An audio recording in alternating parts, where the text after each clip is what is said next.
21h, 23h avec Christy et Logan. C'est Laisse parler les gens sur Tropic FM. 21h01, on est lundi, c'est parti pour Laisse parler les gens. Premier du mois.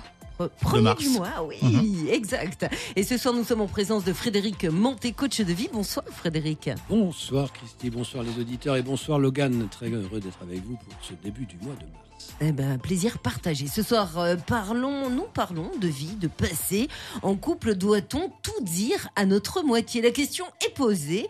Frédéric, qu'est-ce que ça pourrait apporter en fait de raconter à sa compagne ou son compagnon le fait d'avoir une activité sexuelle avant de le rencontrer, d'avoir des partenaires, de rien cacher, tout expliquer ? Alors je vais peut-être revenir juste un instant sur le terme moitié. De dire c'est ma moitié, parce que si c'est la moitié de quelque chose, ça veut dire qu'il y a une moitié qui lui appartient pas. Donc j'aime bien l'idée que ce soit dans les dents. Non, mais j'aime bien l'idée que ça soit deux personnes entières qui se rencontrent pour créer, pour avoir un projet commun. Je dirais que c'est presque comme si ils avaient un commerce ensemble, donc qu'on appellerait couple, et qu'ils alimenteraient l'un et l'autre à l'intérieur pour pouvoir se nourrir du partage qu'ils ont mis ensemble. Donc ce partage, ça va être la complicité. Dans la complicité, il va y avoir la composante de l'amour, il va y avoir des composantes différentes, mais c'est surtout amener la confiance à l'intérieur du couple. Pour amener cette confiance aussi, d'exprimer tout ce qui s'est passé avant, qui n'appartient pas au couple et qui risque de créer un conflit à l'intérieur du couple, si c'est exprimer tout ça, je ne vois pas l'intérêt. Voilà. Pour la paix du couple, bien évidemment. Maintenant, si effectivement c'est pour alimenter, je ne sais pas, la libido, ou toi tu es meilleur que les autres d'avant et que ça marche, peut-être, mais c'est peut-être pas la meilleure des solutions. Alors, selon Christophe, lui, il dit qu'il préfère effectivement tout dire à sa femme. Ils sont ensemble depuis 23 ans, ils ne se sont jamais rien caché. Il connaît sa partie obscure, il ne la juge pas, et pas pour autant en fait que ça a empêché d'évoluer dans le couple.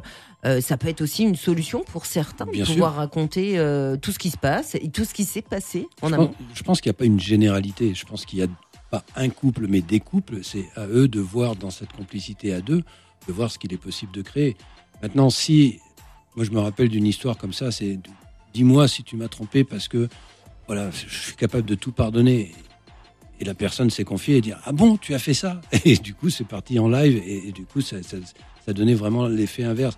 Je pense que un couple, c'est être déjà dans une vraie écoute, dans un vrai partage sans jugement, surtout sur ce qui s'est passé avant. Maintenant, je connais des couples qui, l'homme parfois va dire, mais tu sais, moi, ma compagne d'avant acceptait des choses que toi, tu n'acceptes pas aujourd'hui. Et ça met vraiment le bazar à l'intérieur de la nouvelle relation. Donc, je pense qu'il faut apprendre à apprivoiser son couple petit à petit à deux. Et c'est un peu comme un animal sauvage qu'il faut dompter. Je pense que ce qui est important, en fait, c'est ce qu'on construit à l'intérieur du couple et qu'on s'attache à construire des choses intéressantes à l'intérieur du couple. Plus que d'essayer de voir qu'est-ce qui s'est passé avant. Et on l'a bien vu, parfois, en parlant trop de son passé, l'autre peut se servir de ce passé pour dire « mais qu'est-ce que tu as fait, pourquoi tu l'as fait ?» et ainsi de suite. Donc je pense que ce qui est important, c'est le couple, la construction, la complicité et l'amour qu'on peut mettre à l'intérieur de tout ça. Plus que d'essayer de comprendre ou d'essayer de faire en sorte que le passé apprenne quelque chose de nouveau et en fait, il apprendra rien. Bonsoir, Asma. Voilà, Frédéric. Il a fait mieux. Ici, la voix. Alors moi, en fait, pourquoi j'appelle, c'est par rapport au sujet. Ah bah, merci. Donc, je répondrai oui et non. Alors oui, on peut parler des grands actes en début de relation. D'accord ? Oui. Alors par contre, c'est par expérience que je le dis, si on est avec une personne qui est entre guillemets dictateur dans la relation, quelqu'un de très gentil en société, puis en intérieur aussi gentil, mais qui veut vraiment commander surtout. En début de relation, on peut dire les grands axes, mais vraiment des blessures profondes, des blessures qu'on a pu traverser dans notre vie, des blessures qui ne se refermeront jamais. Là, par contre, c'est chaud. Faut vraiment être sûr à 2000%. Ouais, à 2000%. Ouais. Quand c'est des grosses blessures qui marqueront une personne pendant toute une vie, faites attention. Ça peut aider aussi d'en discuter avec la personne qu'on aime. Ça peut aider, mais par contre, faut vraiment être sûr de la personne. On ne peut pas lui dire au bout de 6 mois, 1 an. C'est trop tôt. Vraiment. Moi, je vous le dis par expérience parce que ça s'est retourné contre moi. À la finale, c'était du chantage. Il n'y a pas de délai, que ce soit 6 mois, 1 an, 2 ans, 3 ans. C'est ça. La problématique reste la même. En revanche, sur une relation, et là on va étayer aussi avec Frédéric, effectivement, peut-être laisser le temps au temps. Tout à fait. Laisser le temps au temps, apprendre à se connaître. Et apprendre à se connaître, c'est effectivement pouvoir délivrer quelque part de soi dans une relation. Alors aujourd'hui, est-ce que tu es en couple ? Oui, je suis en couple. Tu es en couple. Est-ce que si d'aventure tu avais un accident, d'accord, sans faire exprès, bien sûr, un truc un peu bête, un truc un peu bête, tu glisses, il y a un gars qui est couché, il est sur tout nu. un malentendu. C'est ça. Tu tombes sur le gars. Non, sur un mal étendu. Et ouais, un malentendu. Oh là là, Frédéric, tu as de l'humour ce soir. Tu as de l'humour. Qu'est-ce que je fous dans cette émission ? Asma. Je sais plus ma place. Excuse-moi, le gars. Asma. Est-ce que tu es d'avis qu'il faut pouvoir le dire ? Est-ce que tu le dirais à ton compagnon actuel, ou est-ce que pas vu pas pris, tu préfères te taire? La vie conjugale avec cette personne sans lui dire, ça va me peser, ça va se voir sur moi en fait, ça va se voir. Ouais, donc tu es d'avis d'en parler, mais dans le sens où il faut vraiment être sûr que la personne ne soit pas violente, n'ait pas une réaction violente. Après, si elle sait que la personne, son compagnon, peut avoir une réaction violente, qu'elle se taise en fait. En fait, je pense que moins il y a de liberté à l'intérieur du couple, moins la parole peut se libérer. Voilà. Moi, je connais le cas, par exemple, d'hommes qui se sont fait abuser sexuellement quand ils étaient petits et qui ont du mal à pouvoir le dire à leur partenaire ou à leur femme parce que c'est quelque chose qui les a impactés et qu'ils n'arrivent pas complètement à maîtriser. Donc, il y a des choses qu'on ne peut pas forcément toujours raconter. Alors, Frédéric, doit-on tout dire à son compagnon ou sa compagne? Alors là, on a eu différents témoignages. On parlait effectivement d'un côté plutôt sexuel avec la tromperie, mais pas que. On a des histoires lourdes comme Marion. On a des histoires qui peuvent être beaucoup plus complexes et compliquées. Tu l'as dit toi-même par rapport aux patients que tu peux rencontrer et accompagner, pour lesquels on a beaucoup de mal à se livrer. Je pense qu'il y a plusieurs choses. Donc c'est soit effectivement c'est quelque chose qui a vraiment impacté son enfance, et là c'est difficile de dire, mais à un moment donné j'étais dans un moment de faiblesse, même si je le rappelle, un enfant qui subit un adulte n'a pas le choix.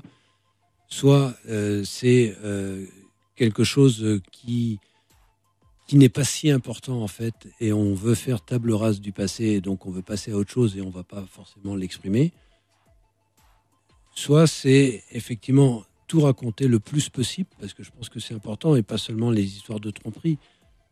Et si on ne le fait pas, c'est de ne pas se mettre dans la culpabilité de ce qu'on a pu faire, ce qui va finir par ternir le couple. Alors tout le monde disait ça va finir par se voir, mais en fait c'est que c'est juste qu'on porte une culpabilité de quelque chose qu'on ne dit pas, et en fait la tromperie on la porte à l'intérieur de soi, plus qu'à l'intérieur du couple.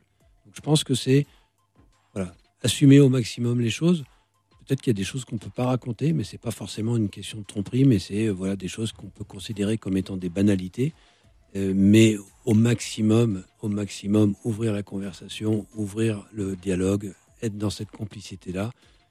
Et puis, je dirais presque de faire son partenaire ou sa partenaire de vie son meilleur ou sa meilleure amie, tel qu'on pourrait se confier à l'extérieur de son couple à quelqu'un qui ne partage pas l'intimité sexuelle.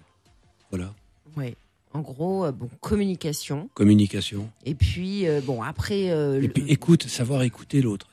Essayer de ne pas être dans le jugement et pas lui ressortir son histoire une année après en disant « Oui, mais tu as fait ça, tu as dit ça » ou « De toute façon, tu étais plutôt volage et donc je pense que tu vas l'être encore. » Voilà, des petites choses comme ça qui ne servent à rien, en tout cas qui ne servent pas à construire la complicité du couple dans le moment. Après, on a tous un parcours, on a tous une vie, que on peut ou pas assumer avec un partenaire. Donc, on n'est pas toujours fier de tout. On peut tout avoir. Voilà, on a pu tout traverser dans notre vie. Ça, c'est une évidence. Donc voilà, la conclusion étant la communication. Absolument. Super important dans la relation. Et puis, savoir à qui on s'adresse lorsque on partage la vie de quelqu'un. Savoir si, en l'occurrence, si on l'a choisi, cette femme ou cet homme, c'est qu'on a quand même une certaine confiance en Bien sûr, en lui, bien sûr. Et puis quelque chose à reconstruire continuellement. Je veux dire, La routine, c'est ce qui se met en place quand tout va bien. Donc, essayez au maximum de limiter cette routine pour que le couple puisse avancer le plus longtemps possible, jusqu'au moment où, mais au moins le plus longtemps possible. Ou pas. Ça peut continuer. Voilà. Ah bah super, bah merci. Merci Frédéric. Ben, c'était bien, merci à vous. Mhm. Prenez soin de vous. Merci aux auditeurs. On se retrouve dans 2 semaines. Ok. Merci Avec beaucoup. plaisir.